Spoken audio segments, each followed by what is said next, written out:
I wonder when Ramadan was legislated for the companions of the Prophet ﷺ, in what month? And subhanAllah, it was in Sha'ban, the second year after Hijrah. You had these companions that were just learning how to pray. Some of them, in fact, the majority of them were Ansar. They only spent a year with the Prophet ﷺ. Salah was still being defined. The Quran was still being revealed. You know, when you think about Taraweeh prayer, Al-Baqarah just came down. Ali Imran and Nisa are not even there yet. So when you're thinking about the nights of Quran and what this is going to be like, this is a very new thing for them. And it's unlike the ayyam and ma'dudat, the few days of fasting that they used to have before. What a new experience. Shahr Ramadan. Wait, we have to fast the whole month? They were still struggling with alcoholism in the community because alcohol was not yet fully forbidden. It was partially forbidden. And even when it was partially forbidden, you had some that were still coming to the prayer drunk. And even when it was at that next level, when it was fully forbidden, you had some that struggled with it. There's a lot going on, and suddenly Ramadan drops on them. And they have less than a month to prepare for the very first Ramadan. That is actually significant and can help us relate when we might feel like, wait a minute, I don't know if I'm ready for this yet. Well, you know what? What did Allah subhanahu wa ta'ala say? يُرِيدُ اللَّهُ بِكُمُ الْيُسْرِ وَلَا يُرِيدُ بِكُمُ الْعُسْرِ. By the way, Allah is not trying to make things difficult for you. Allah is not trying to burden you. Allah wants ease for you. This is not to punish you. This is not because you did bad in Badr and something bad has to happen now and this is something that is punitive.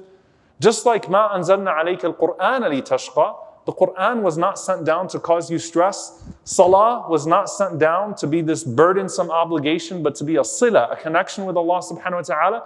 Shahru Ramadan that's coming to you now is a gift from Allah subhanahu wa ta'ala. الَّذِي أُنزِلَ فِيهِ الْقُرْآنِ. The Quran is descending upon you now in chunks that it has never descended before. In Mecca, short surahs.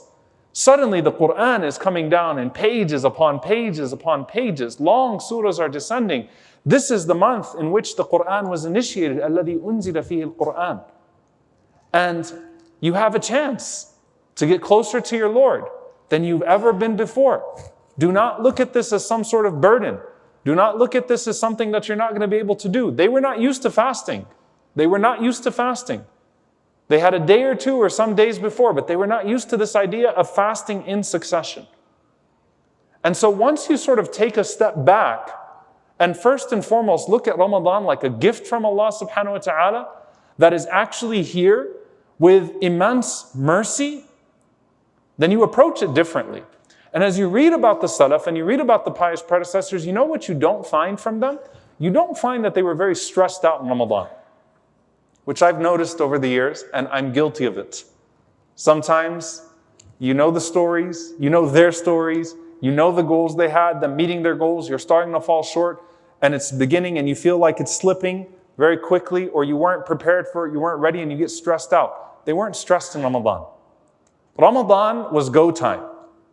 Ramadan was Allah's mercy is descending right now like never before. The gates of Jannah are flung open and I am calling upon Al-Afu, the most forgiving one.